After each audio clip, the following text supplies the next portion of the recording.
And right now, the world is seeing the strength of American resolve in stemming the flow of lethal drugs to our country. Here, again, we've been focused, and here we've been clear. If you're working for a designated terrorist organization and you bring drugs to this country in a boat, we will find you and we will sink you. Let there be no doubt about it. President Trump can and will take decisive military action as he sees fit to defend our nation's interests. Let no country on earth doubt that for a moment. Like President Reagan, President Trump knows how to do so in a way that is tied to a clear purpose with a decisive and credible theory of military victory. Just as the lessons of Vietnam informed Ronald Reagan and his Weinberger Doctrine, so too the lessons of Iraq and Afghanistan guide President Trump and his secretary today.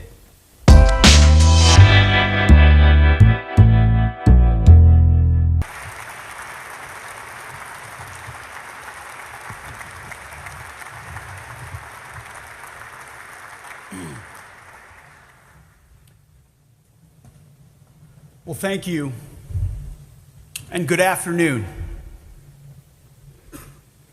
You know, folks in Washington like to invoke President Reagan's name often when they criticize President Trump.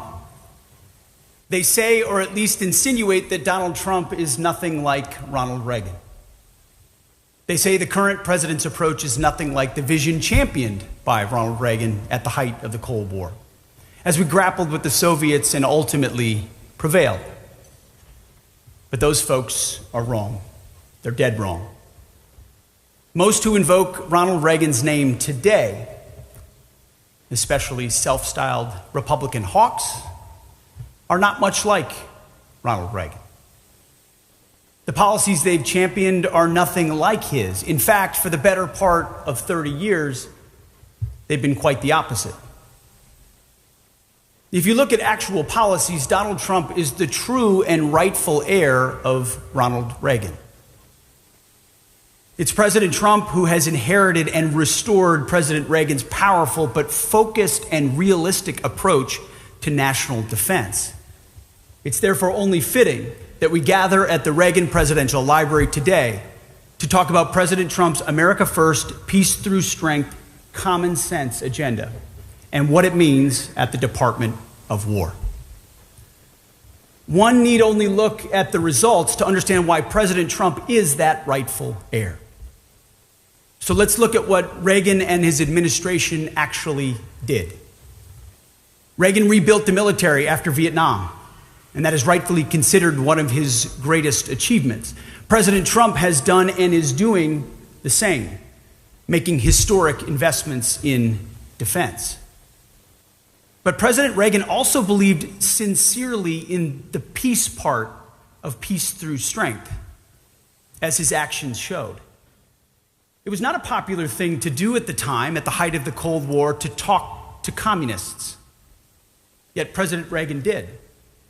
During his high-profile meetings with Mikhail Gorbachev and others, Ronald Reagan saw the prudence and potential in engaging with our nation's adversaries from a position of strength, so he did, even in the face of fierce criticism at home, including from his own party.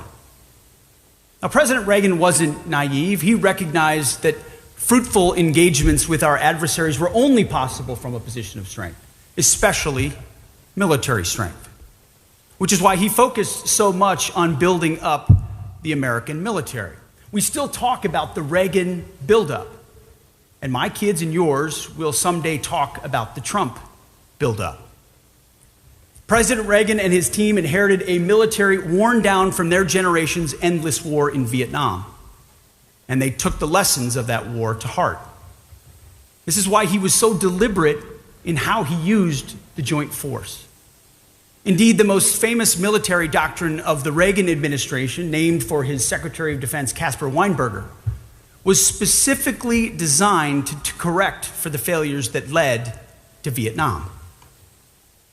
Among other key principles, the Weinberger Doctrine stipulated: 1, the United States should not commit forces to combat unless the vital national interests of the United States or its allies are involved. 2, U.S. troops should only be committed wholeheartedly and with the clear intention of winning. Otherwise, troops should not be committed. Third, U.S. combat troops should be committed only with clearly defined political and military objectives and with the capacity to accomplish those objectives.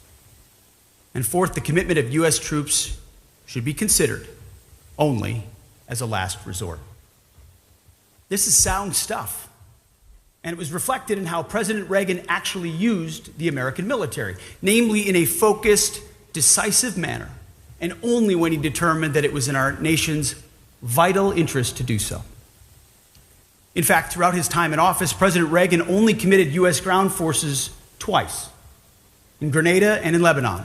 Otherwise, he focused the joint force on the Cold War-era threat and priority theater, Soviets in Europe.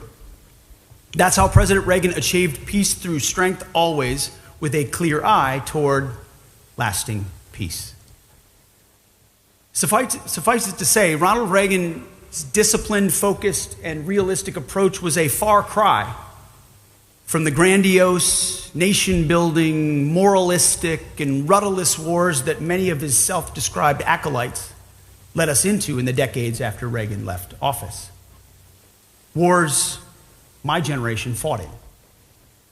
Indeed, it's only under President Trump's leadership during his first term and now that we've been able to restore America's greatness after years of suffering under the so-called bipartisan consensus, which is really just a euphemism for disastrous foreign policy. Out with utopian idealism, in with hard-nosed realism. To be specific, Ronald Reagan taught us the value of focused, powerful leadership, but his so-called disciples didn't heed that lesson. Since the end of the Cold War, a generation of self-proclaimed neo-Reaganites have touted Reagan's name, but didn't govern like him. All the bluster, none of the clarity. That's especially true in the military realm. This generation of self-proclaimed neo-Reaganites abandoned Reagan's actual wise policies in favor of unchecked neoconservatism and economic globalism. In economics, they dismantled our industrial base, shipping it overseas. At the same time, in diplomacy and defense, they swore off the clear-eyed, flexible realism of Reagan, Nixon, and Eisenhower. Instead, they set about trying to make America the policeman, the protector, the arbiter of the whole world. Democracy for all, they say, even in the Pesh River Valley. Even when people don't want it, can't do it. They turned American allies into dependents, all but encouraging these nations across Europe and around the world to free ride while we subsidize their defense with U.S. taxpayer dollars. These self-described neo-Reaganites sought global military hegemony under the auspices of peace through strength. Instead, we got rudderless wars in the Middle East, land war in Europe, and the economic rise of China. After presiding over such a poor performance, it's remarkable that these people still think they're qualified to speak in public, let alone moralize to the rest of us. Some of them have even been awarded for it on this very stage. But President Trump knows better. He knows what it means to restore peace through strength on an enduring basis, to put our nation's interests first and the American people first in a way that is practical, applicable, and common sense, that leaves, importantly, America better, but also leaves our allies better off. It's the vision that he ran on and led on in his first term, and he's building on it now in his second. It's a vision, not the quasi-imperialist delusions that led us to so many disasters in the recent decades, that will actually bring us back to the true legacy of Ronald Reagan. Out with utopian idealism, in with hard-nosed realism. Just look at the facts. Like President Reagan, President Trump is dedicated to both sides of the peace through strength coin, not just using that phrase as a thin veil for warmongering. In less than a year, President Trump has secured 8 major peace deals, including a historic end to the war in Gaza. And he's not finished yet. Even as we speak, under the president's leadership, we are working tirelessly to end the tragic war in Ukraine. A war that never would have started in the first place if he had been president. The world sees an entirely different America today. These historic opportunities for peace are not happening by chance. It's President Trump's vision and determination. Like President Reagan, President Trump is willing to talk to rivals. From Mikhail Gorbachev to Deng Xiaoping in the 1980s to Vladimir Putin and Xi Jinping today. This is born of strength, not weakness. It is born of clarity of purpose. Folks in Washington like to criticize President Trump for doing so, but those critics forget that this is exactly what Ronald Reagan did. And America was better off for it. Like President Reagan, President Trump also knows how important it is to negotiate from a position of strength, especially military strength. And at the newly renamed Department of War, thanks to President Trump's leadership and to Congress, we received a historic boost in funding last year and believe that is only just the beginning. Make no mistake about it, President Trump is hell-bent on maintaining and accelerating the most powerful military the world has ever seen. The most powerful, the most lethal, and American-made. The arsenal of freedom. We're also restoring the warrior ethos back to basics: readiness, accountability, standards, discipline, lethality. I'm not sure if you saw, but I recently gave a speech on that topic to a few generals in Quantico. The War Department is the sword and the shield of peace through strength. We are the Strength Department, and we stand ready to wield that sword as President Trump directs. The opposite of peace through strength is war through weakness. Wokeness, weakness, and war. All specialties of Joe Biden and Lloyd Austin. The debacle in Afghanistan, a stain on our country and a sin committed against the troops. The weakness that unleashed Islamist war against Israel on October 7th. And that same weakness invited war in Ukraine. And Vladimir Putin saw the open door and he took it. Spy balloons flying over our country and SecDefs going AWOL for a week. Wokeness, weakness, war. You know, I was recently tempted when the discussion went out about hitting drug boats to use the phrase righteous strike. But then my team counseled me against it and said, "Sir, that's the phrase that was used by Mark Milley when a family of Afghans was struck as a response to what happened at Abbey Gate. They called it for 2 straight days a righteous strike, when they would have known within hours exactly what they struck. Weakness, wokeness, war. It's a new day. With Operation Midnight Hammer, the world saw, after decades of hemming and hawing, the decisive effect of American military strength in obliterating the Iranian nuclear program. President Trump said they can't have a nuclear bomb, and he meant it. Others have said it. President Trump did it. This operation was a textbook example of the Weinberger Doctrine in action. Decisive, focused, applied in a focused, clear-eyed way that advanced our nation's interests while avoiding another protracted war. Same goes for our limited but lethal actions against the Houthis in Yemen. Joe Biden tolerated the targeting of U.S. shipping. President Trump restored freedom of navigation. Another foundational and core national interest. Somewhere, Thomas Jefferson is smiling.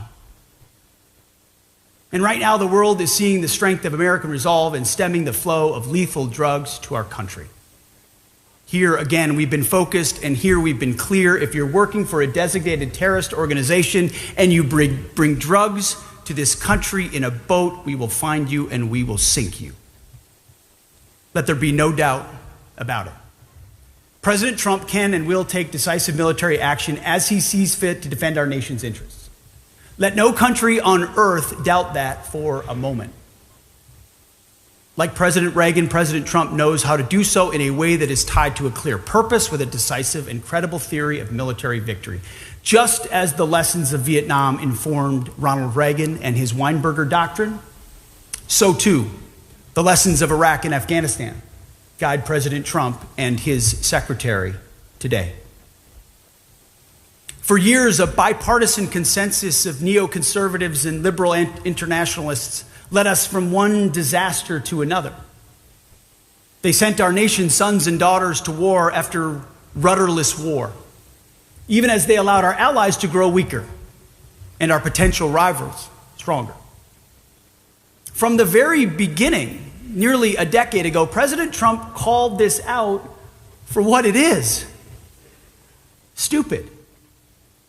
An America last foreign policy. And they fought him for it.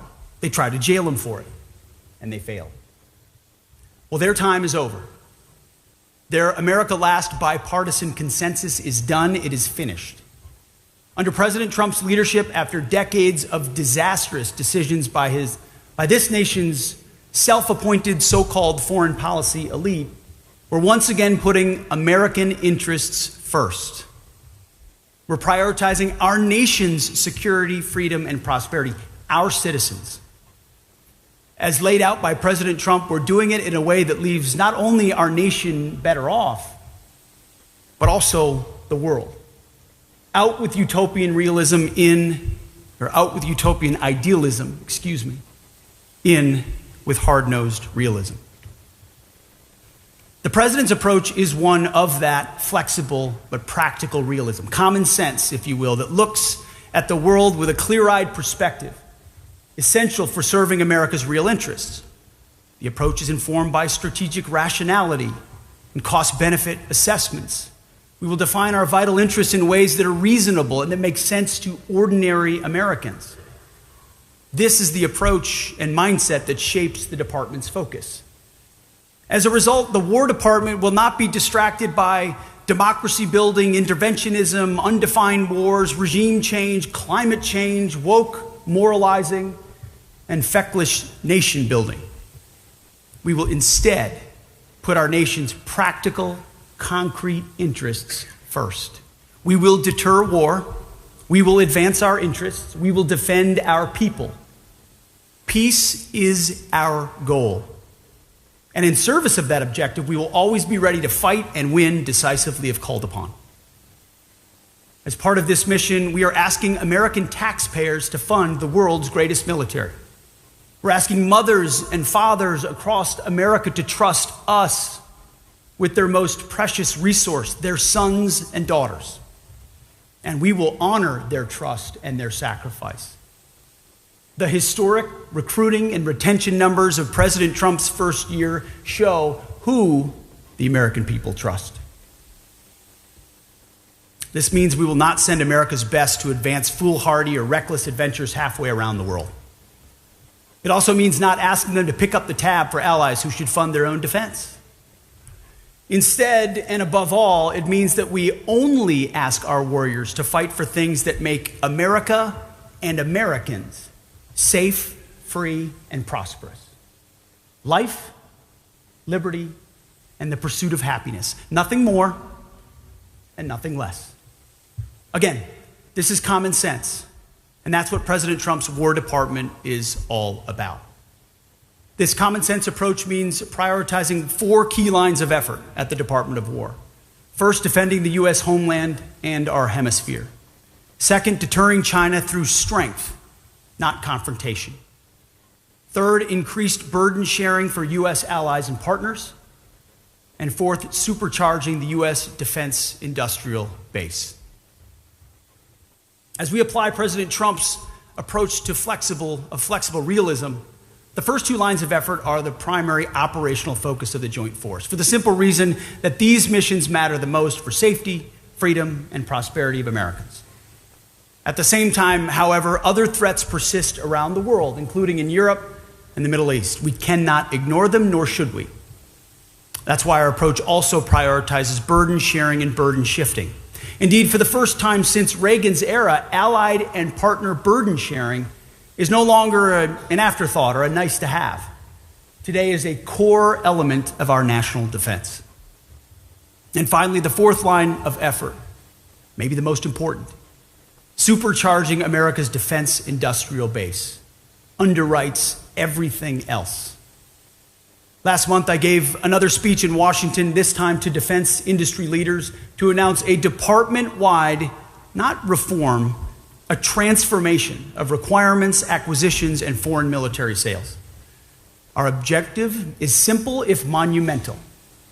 Transform the entire acquisition system to rapidly accelerate the fielding of capabilities and focus on results.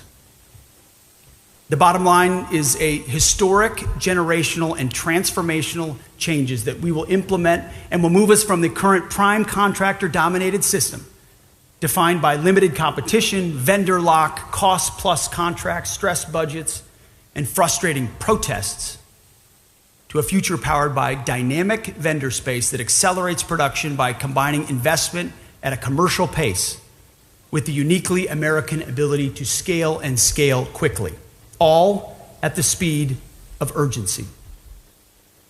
That speech stands on its own. So I'll spend the balance of my time here talking about the other three lines of effort, the first of which are defending the U.S. homeland and hemisphere. The Biden administration was more concerned about Ukraine's borders than our own. They tried to make it controversial to say that border security is national security. But that is, of course, absurd. Border security is national security, and we are prioritizing it accordingly. Since January 20th, at the direction of President Trump, the Department of War has made it a top priority to defend our nation's borders, to get 100% operational control of that border. We did so by surging forces, where our troops partner with DHS and CBP to seal the border. Under Joe Biden, tens of millions of illegals, and we have no idea where the hell they came from or where the hell they are, flowed across our border, not to mention lethal narcotics responsible for the death of hundreds of thousands of Americans. Today, the number of illegals crossing into our country is 0. We are saving lives and communities, and we are keeping it that way. We're also proud to support our law enforcement partners as they conduct mass deportations of dangerous illegals who have no business being in our country. We'll secure the border in part by organizing, training, and equipping units specifically for border defense missions, including operations in the land, maritime, and air domains, alongside our interagency partners. We're also leaning on our Mexican counterparts to do more. They have made progress and will need to see more, and quickly. And so far in this administration, nobody has built more new border wall than the Department of War. But our borders shouldn't be the first line of defense for the American homeland. They should be the last line of defense. And that's why we're prioritizing our fight against cartels throughout the Western Hemisphere. You can just look at the news. Not all of the news.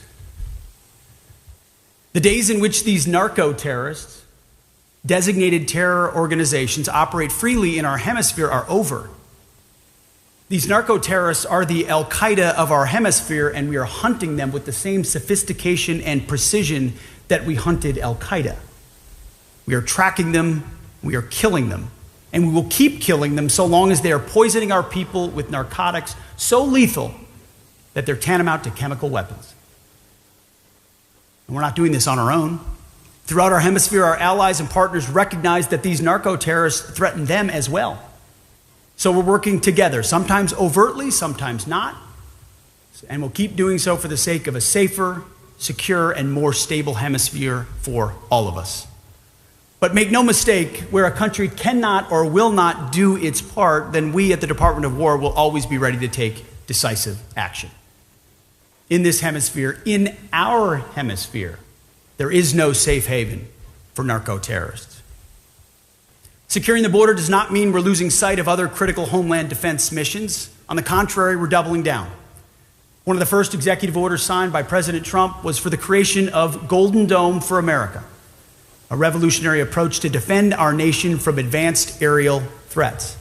And we're accelerating efforts on that right now. And Golden Dome will produce tangible protection for this country inside the time frame of this administration and beyond. President Reagan promised SDI, Strategic Defense Initiative. President Trump's doing the same thing. Now the tech is caught up, and we can actually build a Golden Dome for America, a game changer. At the same time, we're also rapidly strengthening our nation's ability to deter and defend against cyber attacks on Department of War and dual-use targets, including through the most comprehensive overhaul of U.S. Cyber Command since it was started 15 years ago. Nor have we lost sight of the threat of global jihadism. As with narco-terrorists, working alongside our partners in the IC and other agencies, as well as partners abroad, we will continue to hunt and kill Islamist terrorists with the intent and ability to strike our homeland. All of this, of course, rests upon the power of our nation's nuclear deterrent, which is the foundation of our nation's defense. Nothing else matters if we don't get this right, and so we will. As President Trump has said, we will modernize our nation's nuclear triad. We will develop additional options to support deterrence and escalation management, and we will never allow this nation to be left vulnerable to nuclear blackmail, even in a world where we face two other major nuclear-armed powers. And we will test nuclear weapons and nuclear delivery systems on an equal basis as others. Finally, the department's activities throughout the Western Hemisphere aren't just about killing narco-terrorists, they're also about deterring and defending our nation's instance against other threats in the hemisphere. To that end, the department will always provide the president with credible options when needed. That includes guaranteeing U.S. military and commercial access to key terrain, like the Panama Canal, the Caribbean, the Gulf of America, the Arctic, and Greenland. In all instances, we stand ready to work in good faith with our neighbors, but they must do their part to defend shared interests. Where they do not, the War Department stands ready to take focused and decisive action that advances U.S. interests.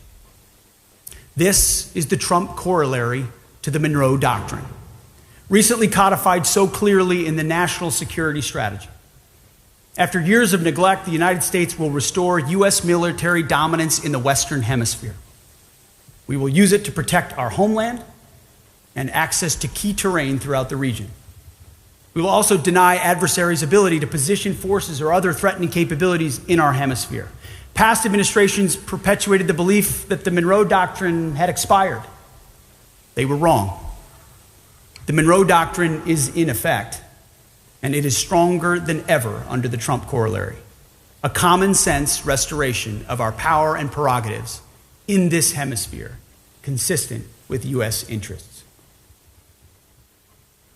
The second line of effort for the War Department is deterrence against China, through strength, not through confrontation. Under President Trump's leadership, relations between the United States and China are better and stronger than they've been in many years. President Trump and this administration seek a stable peace, fair trade, and respectful relations with China. In November, President Trump and President Xi reached a major breakthrough in trade, putting both nations on a strong economic pathway. Reciprocal state visits in 2026 provide the opportunity for even more progress. The War Department is committed to the same approach, opening a wider range of military-to-military communications with the People's Liberation Army, aimed at deconfliction and de-escalation. We laid the groundwork for this with our counterparts months ago at ASEAN in Malaysia, and will continue that work. This line of effort is based on flexible realism, not naivete, an approach aimed not at domination, but rather at a balance of power. A balance of power that will enable all of us, all countries, to enjoy a decent peace in an Indo-Pacific where trade flows openly and fairly, where we can all prosper and all interests are respected. That's the world that we seek in the Indo-Pacific, and that is what our approach is designed to produce. We will be strong, but not unnecessarily confrontational. To quote another great Republican president, we will speak softly and carry a big stick. As I said at Shangri-La earlier this year, we're not trying to strangle China's growth. We're not trying to dominate or humiliate them, nor are we trying to change the status quo over Taiwan. Our interests in the Indo-Pacific are significant, but also scoped and reasonable. This includes the ability for us, along with allies, to be postured strongly enough in the Indo-Pacific to balance China's growing power. This means ensuring none of our allies are vulnerable to sustained, successful military aggression. This is what we mean by deterrence in the Indo-Pacific. Not dominating China, but rather ensuring they do not have the ability to dominate us or our allies. It's common sense. In this vein, our role at the Department of War is essential. It's our job to make sure Beijing sees unquestionable U.S. military strength that, if necessary, can back up our national interests. Even as we make clear our peaceful intentions, we insist that, as a Pacific nation ourselves, China respect our long-standing interests in the Indo-Pacific. And not just insist, but maintain the manifest strength to underwrite it. This involves respecting the historic military buildup they are undertaking. Our department maintains a clear-eyed appreciation of how rapid, formidable, and holistic the military buildup has been. We take these capabilities seriously. It would be silly and frankly disrespectful not to. This approach requires focus, prioritization, and clarity of purpose. That's why we will ensure our military can, if God forbid necessary, project sustained capabilities along the First Island chain and throughout the Indo-Pacific. That means being so strong that aggression is not even considered, and that peace is preferred and preserved. This is deterrence by denial. It is our job to ensure that President Trump is always able to negotiate from a position of strength in order to sustain peace in the Indo-Pacific. This is not a pivot for tomorrow. It is a reality for today. And finally, our third line of effort is increasing burden sharing with U.S. allies around the world. Here again, many self-ascribed neo-Reaganites seem to have lost the plot. According to them, only the United States has the ability to provide for defense and deterrence in Europe, the Middle East, and the Indo-Pacific. According to them, if the United States doesn't do it, nobody will. In fact, according to some, America is actually better off subsidizing these allies' defenses, even if they're perfectly capable of doing more for themselves and our collective defense. That is, of course, patently ridiculous, not to mention insulting to our allies. It's actually vitally important for America's allies and partners to step up and do their part for our collective defense. This isn't just a matter of doing right by Americans who are rightfully frustrated by years of allied free-riding. This is pragmatic. As we rightly prioritize our homeland hemisphere in the Indo-Pacific, threats persist in other regions, and our allies need to step up. And step up for real. Our allies in Europe face Russia. Iran has been set back by the president and Israel's actions, but remains a threat in the Middle East. And, of course, North Korea looms on the Korean peninsula. We must also prepare for the possibility of simultaneous threats in different regions. That doesn't mean we think such simultaneous action is likely or even necessarily inevitable, but it's something the Department of War must be prepared for. And the best way to prepare for this is not by pretending we can do everything or be everywhere, effectively handing a permission slip for our allies' laggardly defense efforts. This neo-Reaganite attitude led us to fritter away our soldiers' lives, our national resources, and our citizens' support in rudderless wars. Our approach is fundamentally different and in keeping with the noble tradition of President Reagan as well as Nixon and Eisenhower. We will actually, for real, get our allies and partners to step up and do their part. We will no longer tolerate free riding. President Trump has shown the way with his historic leadership that yielded the commitments at NATO's Hague Summit. There, NATO committed to spend 5% of GDP on defense, 3.5% on core military, and 1.5% on security-related investments, and pledged to take primary responsibility for Europe's conventional defense. Things most folks sitting here just 5 years ago would have thought completely impossible. We're now using this template to press our allies around the world to meet this new global standard the president has set. And it's working. First, there was Europe and Canada. And just last month, South Korea committed to spend 3.5% of GDP on core military spending and assume the leading role in the ROC's conventional defense. We are optimistic that other Indo-Pacific allies will follow suit. In a few years, thanks to President Trump's visionary leadership, we will have our allies, which include some of the wealthiest and most productive countries in the world, once again fielding combat-credible militaries and boasting revived defense industrial industries. This will form a powerful, shared defensive shield, with well-armed allies around the world ready to defend themselves, their interests, and our collective interests. Real partnerships and alliances based on hard power, not just flags and fancy conferences based on theories and hot rhetoric. Our allies are not children. They're nations capable of doing far more for themselves than they have. And it's time they stand up, and they are. In fact, many of them are nations who have proud and powerful martial traditions of their own, and we should treat them that way. We can and should and must expect them to do their part exactly as President Trump has. Model allies that step up, like Israel, South Korea, Poland, increasingly Germany, the Baltics, and others, will receive our special favor.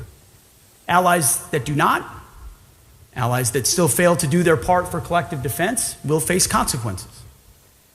President Trump, makes sense to me, likes helping countries that help themselves.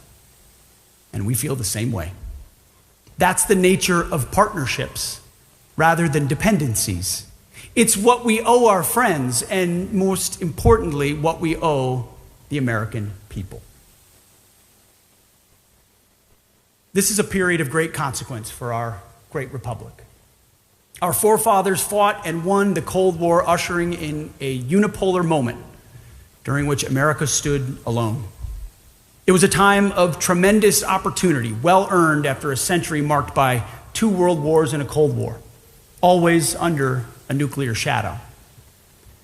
Well, as you know, that unipolar moment is over, and we have an opportunity to define what comes next. Under President Trump's leadership, that's exactly what we're doing. The Department of War, at the president's direction, is laser focused on advancing America first, peace through strength, common sense efforts. We're reviving the warrior ethos. We are rebuilding our great military, and every day our warriors are reestablishing the deterrence that Joe Biden so foolishly gave away.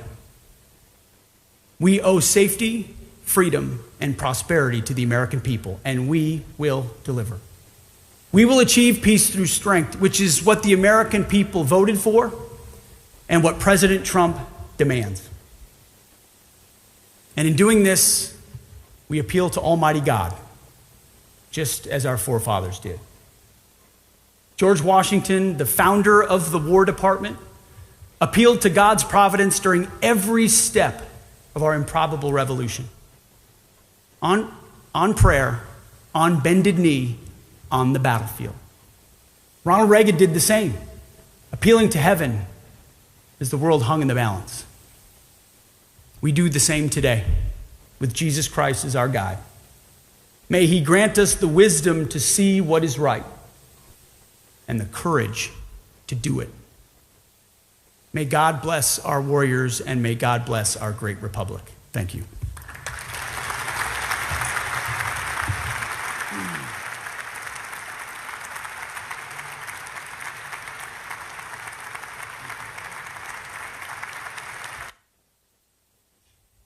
Thank you for your remarks, Mr. Secretary, and for joining us here at the Reagan National Defense Forum.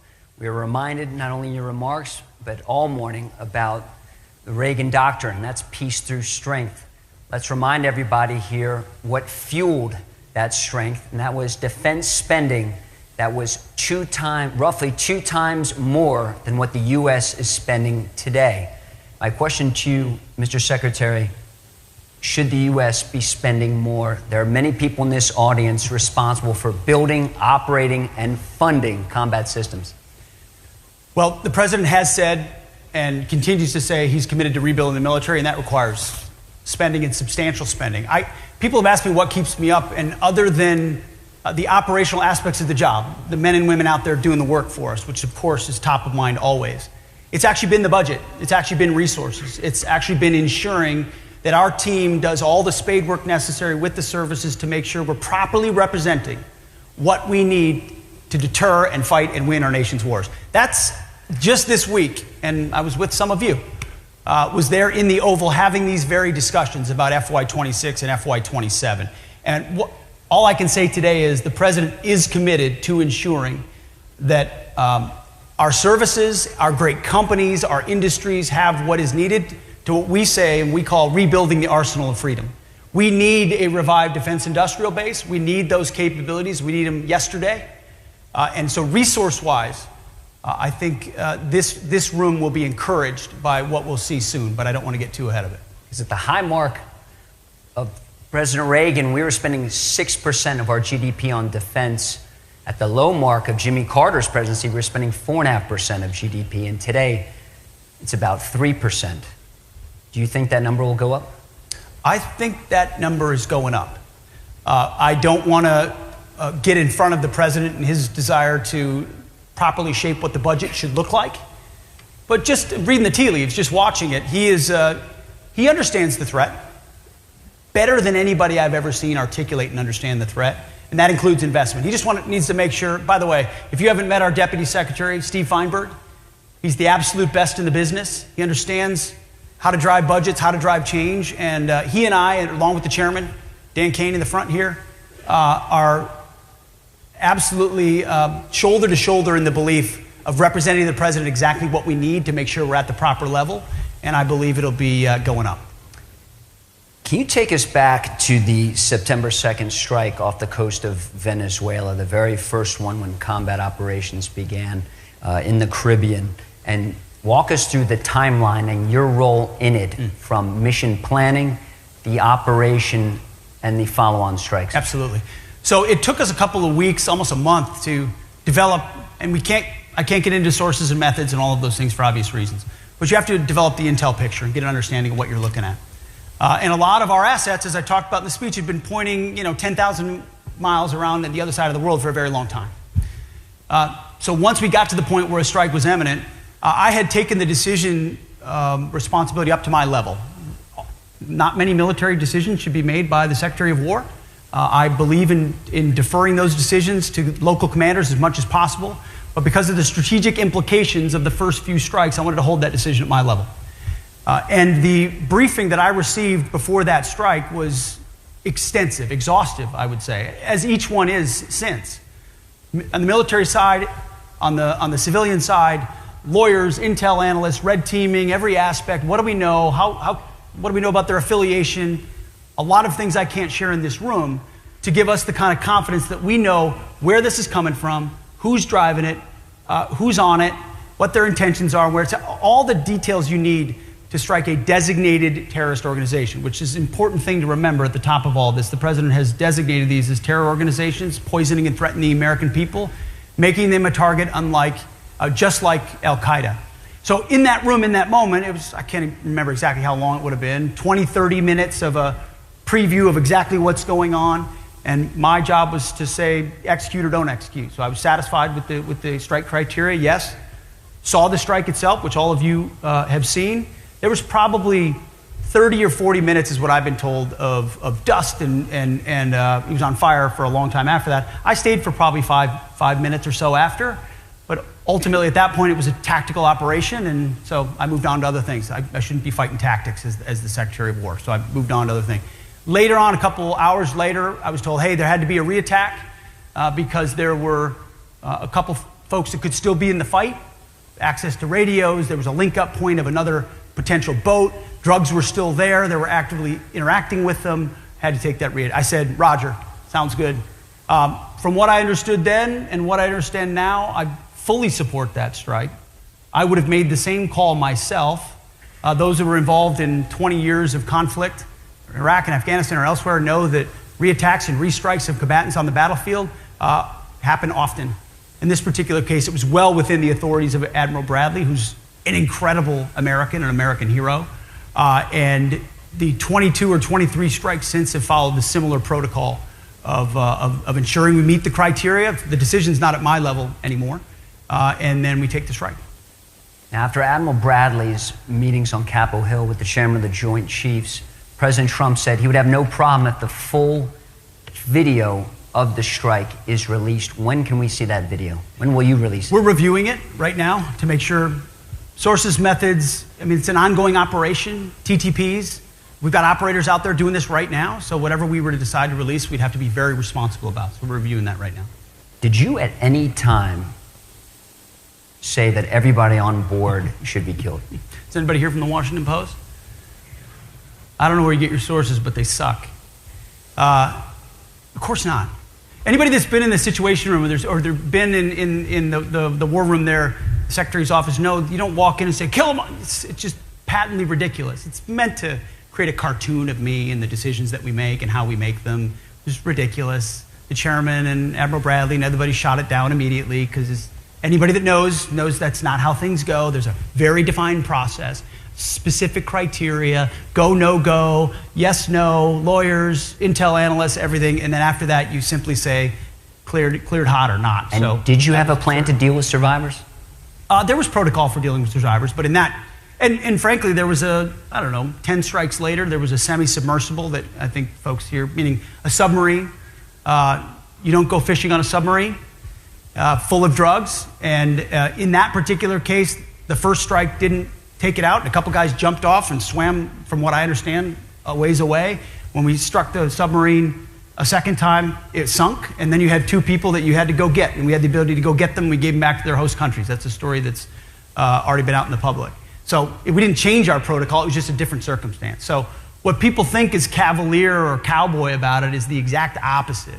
These are the most professional Americans going through specific processes about what they can and cannot do, understanding all the authorities, all the laws of war, all the capabilities, and applying it to deter our adversaries. And by the way, there aren't many people getting in boats right now running drugs, which is the whole point. We want to stop the poisoning of the American people. The catch and release program of the pat them on the head and release them so they can go back to the fight didn't work in Iraq and Afghanistan, and it's not going to work in the Caribbean. So we're putting them at the bottom of the Caribbean, which forces them to change the way they operate and hopefully makes the American people safer in the process. Well, not hopefully, it will make the American people safer in the process. So, Mr. Secretary, you will be releasing that full video? We are reviewing it right now. Is that a yes or no?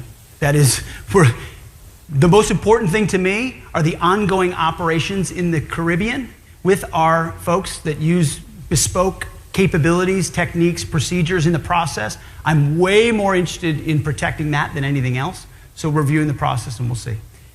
Let's move over to China, who now has the world's largest navy. For every 8 warships they're building each year, the United States is only building 1.8. They're building and modernizing their nuclear forces, building a nuclear triad. They're helping Russia build artillery, 300,000 rounds a month. The U.S. can only muster 40,000 rounds manufacture a month. How concerned are you about these numbers? Chinese shipbuilding is 230% greater than the United States' capability. How worried are you about that? Well, we're obviously well aware of their historic military buildup. It's right in front of us, which the most important thing we can do is look inward and increase our urgency of ensuring we rebuild our defense industrial base and the arsenal of freedom. I mean, that's why we're crisscrossing the country. That's why we did an entire acquisitions, requirements, and foreign military sales overhaul. Not a reform, not a tinkering. Ask the folks that understand it, our folks that are doing it. This is a complete game change in how we deliver systems to the battlefield. We have to. We don't have time. Ultimately, we need to be able to field the best as quickly as possible. So we see it, we're aware, but we're also prudent in how we approach it, which is the way the president has approached it, and we'll do the same. Speaking of time, we're running short, but I know the IG report cleared you with signal. If you had to do it again, would you have used it before combat operations? I don't live with any regrets. It's not a healthy way to live. And I know exactly where my compass is on these troops, which is why you've seen, and same with the president, the revival of the spirit inside our military. If you spend, I would encourage some reporters here to spend some time with actual formations of units, Marines, soldiers out there, combat arms folks. The revival of the spirit, the desire to join and to re-enlist is at historic levels because they believe in the core of what the president's trying to do. They know he has their back. They know I have their back. Silly news stories peddled for months and months and months and months and months because you got to fill. I know something about filling cable news segments. You got to do it. Is not something I worry about or they worry about. But when you were a young platoon leader in Iraq, would you have wanted any of your soldiers communicating your mission before leaving the wire? I mean, Lucas, I had to use an AT&T payphone to call home for $1.99 a minute, and some contractor was ripping us off. So I would have liked anyway to actually communicate back home. AI, a quick question on AI. Would you rather to see your soldiers, Marines on the front lines armed with more AI capability or have them replaced with autonomous systems? I think it's going to be both. I mean, you watch the modern battlefield, it has to be both. The couple companies we visited yesterday and others I've seen, I mean, what AI is doing to 10, 100, 1,000x the speed of sensing, and everything we do on the modern battlefield is critical. But autonomy is we see it in Ukraine, we see it elsewhere, we're learning from that, the Army's learning from that, is a huge part of the way of the future. So it's definitely going to be both. Well, this number is flashing 0. One last question, a small one. Who's going to win next week? Knows how to get another one in. Army or Navy? Who are you going to be rooting for? You know, there we go. Heard that? He's a Naval Academy grad. I know that. I'm not supposed to answer that question. If I was a good politician, I wouldn't answer that question. But I will say that the Marine Corps, of all the services, is the service that never wavered. When there was a lot of political prerogatives, a lot of nonsense in the space, the Marine Corps stood strong. So for this one, maybe not next one, for this one, I'm with Navy. How about that? That's great. Thanks a lot. Appreciate it. Thank you. Thank you.